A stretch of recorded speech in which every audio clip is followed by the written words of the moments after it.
अरे गज्जू बेटा, यही दिखा है तुम्हारा कॉलेज, NTPI। हाँ पापा, लग तो यही रहा है। हाँ अंकल, यही तो है नीलू के पिल्लू इंस्टीट्यूट NTPI। ये मिस्टर टिल्लू हैं, इस कॉलेज के एडमिशन इंचार्ज। यही आपके बच्चों का एडमिशन करेगा। मिस्टर टिल्लू, ये बिज्जू और गज्जू दोनों को फर्स्ट ईयर में डाल देने का। Okay boss. भाई ये प्रिंसिपल कम टपोरी ज्यादा लग रहा है बे। अरे बाबा, क्या गुजर गुजर कर रहा है? कुछ नहीं सर, मैं तो तारीफ कर रहा था आपकी। क्या बोला? कटोरी तारीफ होता है? ये ले। Sorry sir. बाय विज्जू, चल यार कॉलेज का राउंड लगा कर आते हैं। हाँ हाँ गज्जू, चल क्लासरूम और लाइब्रेरी वगैरह देख कर आते हैं। अबे भग, भाई हरियाली देखनी है, हरियाली। अबे घोंचू, अभी तेरे में रहपट लगा है, अब लात घूसे लगेंगे। चुपचाप चल ले, हरियाली देखेगा, हरियाली। भाई अपनी क्लास में तो 60 बच्चों में 2 ही लड़कियां हैं। अबे गज्जू, तू यहाँ पढ़ने आया है या आशिकीबाजी करने? भाई दोनों। ओए, सब खड़े हो जाओ अपनी अपनी जगह से, सब लाइन में लग जाओ। भाई ये लाइन क्यों लग रही है? भंडारा बटेगा क्या? अबे गुब्बारे, हमेशा खाने की ही सोचियो। ये रैगिंग हो रही है गधे, रैगिंग। ये क्या भसड़ होती है भाई? अबे इसमें सीनियर्स जो होते हैं ना, वो जो बोलते हैं वही करना पड़ता है। लेकिन तू ये बता, तू बार बार उधर क्यों देख रहा है? भाई वो नैन्सी मुझे स्माइल दे रही है। अबे सिलेंडर, तुझे देखकर लोग हंसते हैं, ना कि हंसकर देखते हैं। अबे तू जल रहा है क्योंकि वो तुझे नहीं मुझे स्माइल दे रही है। हो भाई, तू गलत फहमी का शिकार, मुझे क्या। हाय गज्जू, कैसे हो? हाँ नैन्सी, मैं मस्त हूँ, तुम बताओ कैसी हो? आज तो तुम बहुत मलूक दिख रही हो। गज्जू, मैं बहुत टेंशन में हूँ। अच्छा, पर तुम टेंशन में और ज्यादा मलूक दिखती हो। गज्जू, कल टिल्लू सर का असाइनमेंट पूरा करना है, पर अभी तक कुछ नहीं हुआ। क्या तुम मेरी हेल्प कर सकते हो? ओह नैन्सी, बिल्कुल करूंगा। मैं तो तुम्हारे लिए लाइन तोड़कर भंडारे के 2 पत्तल भी ला सकता हूँ। मुझे भंडारा नहीं, तुम मेरा बस असाइनमेंट पूरा कर दो प्लीज। ठीक है नैन्सी, तुम आराम से जाओ, समझो तुम्हारा काम हो गया।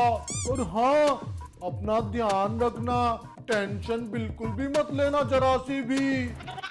थैंक यू गज्जू, एक तुम ही हो इस कॉलेज में जो मेरा ख्याल रखते हो। और हाँ गज्जू, ये असाइनमेंट 9 बजे तक पूरा कर देना।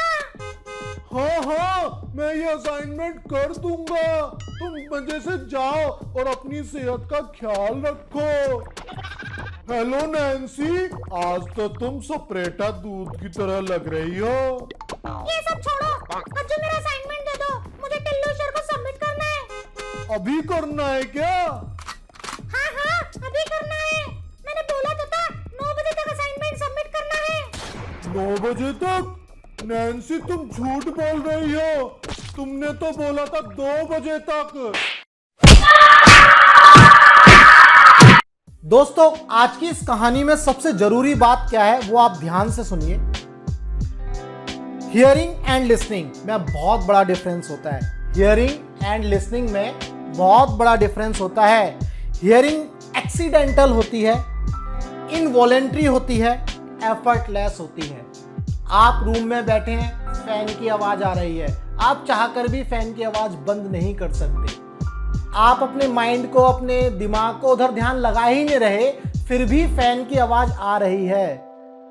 आप कमरे में बैठे हैं, बाहर रोड से बुलेट निकल गई डुक डुक डुक डुक डुक करके, तो बुलेट की आवाज आपको आएगी ही आएगी।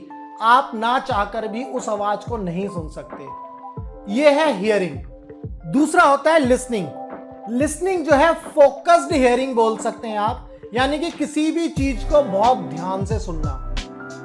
स्पेशली जो बच्चे पढ़ते हैं उनको हियरिंग नहीं करनी है, उनको लिसनिंग स्किल्स को डेवलप करना चाहिए।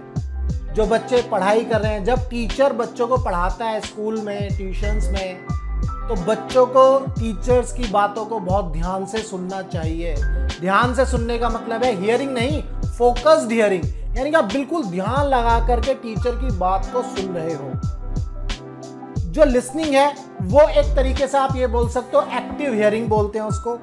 फोकस्ड हियरिंग ये वॉलंटियरी होती है, आप अपनी इच्छा से उसको सुनते हो, किसी भी चीज को इंटेंशनली आप सुनते हो। तो ये है लिसनिंग।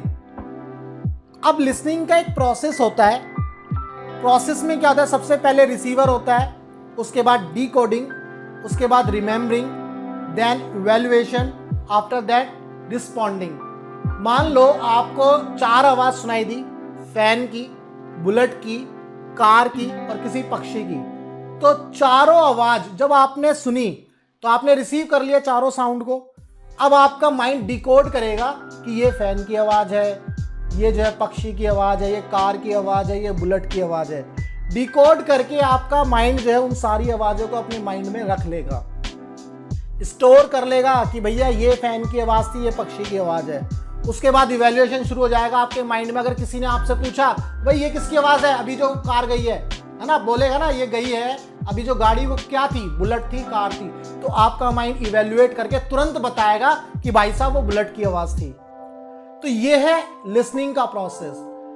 हमारी इस कहानी में गज्जू ने क्या गलती करी, गज्जू ने जो इंफॉर्मेशन नैन्सी से रिसीव करनी थी उसको ध्यान से नहीं सुना, यानी कि फोकस्ड लिसनिंग नहीं करी। गज्जू का ध्यान तो कहीं और ही था, आपने कहानी में देखा है उसको। तो जब नैन्सी ने बोला 9 बजे तक असाइनमेंट कंप्लीट करना है, तो गज्जू ने क्या सुना होगा, 2 बजे। तो जब रिसीविंग एंड पर ही इंफॉर्मेशन गलत पहुंची गज्जू तक, तो उसने जो लिसनिंग का जो प्रोसेस था वो पूरा का पूरा ब्रेक हो गया। ठीक है। तो दोस्तों, अगर आपको लाइफ में सक्सेसफुल होना है, चाहे वो बच्चे हो, स्टूडेंट हो, या कोई भी जो बिजनेस कर रहा है या जॉब कर रहा है, उन सभी को एक्टिव लिसनर बनना बहुत जरूरी है। याद रखो, लिसनिंग लीड्स टू लर्निंग। नमस्कार।